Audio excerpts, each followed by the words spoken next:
ఆయన ఎంత పరమ పవిత్రుడో మనం అంత పరమ నీచులం. అప్పటిదాకా తాను అపవిత్రమైన పెదవులు కలిగిన వాడని యెషయాకి అర్థం కాలేదు. పరిశుద్ధుడిని చూసిన తర్వాతే అర్థమైంది.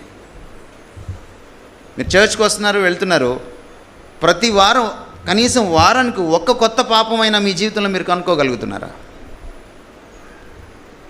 కనుక్కున్న పాపాన్ని మీరు సరిదిద్దుకోగలుగుతున్నారా?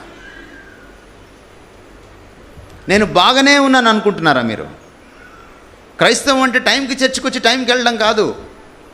క్రైస్తవం అంటే ప్రభురాత్రి భోజనంలో పార్టిసిపేట్ చేయడం కాదు. క్రైస్తవం అంటే నీ ప్రభువులాగా జీవించడం. Your character day by day should have a match with the character of your lord. నీ ప్రభువు యొక్క క్యారెక్టర్కి నీ క్యారెక్టర్ మ్యాచ్ అవ్వాలి. అదర్వైజ్ మీరు ఇక్కడికి రావడం అనవసరం. యెషయా తన పాపాన్ని మాత్రమే గుర్తించలేదు, చుట్టూ ఉన్న వారి పాపాన్ని కూడా గుర్తించాడు.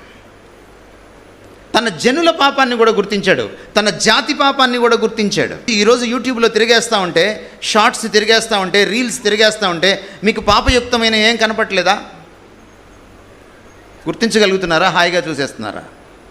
హాయిగా చూస్తున్నారంటే మీకు ఈ దేవుడు తెలియదని అర్థం. A Christian who encounters his God will be discomfortable in this world. తన దేవుణ్ణి ప్రతిరోజు తెలుసుకుంటూ ఎదుర్కొంటూ ఉన్నటువంటి క్రైస్తవుడు ఈ లోకంలో హాయిగా జీవించలేడు. చాలా ఇబ్బందిగా ఉంటుంది అతనికి. పాపపంకిలమైన లోకం ఇది.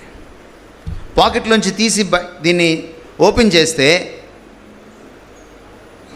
90% పాపపంకిలమైన లోకమే మీకు కనపడుతుంది.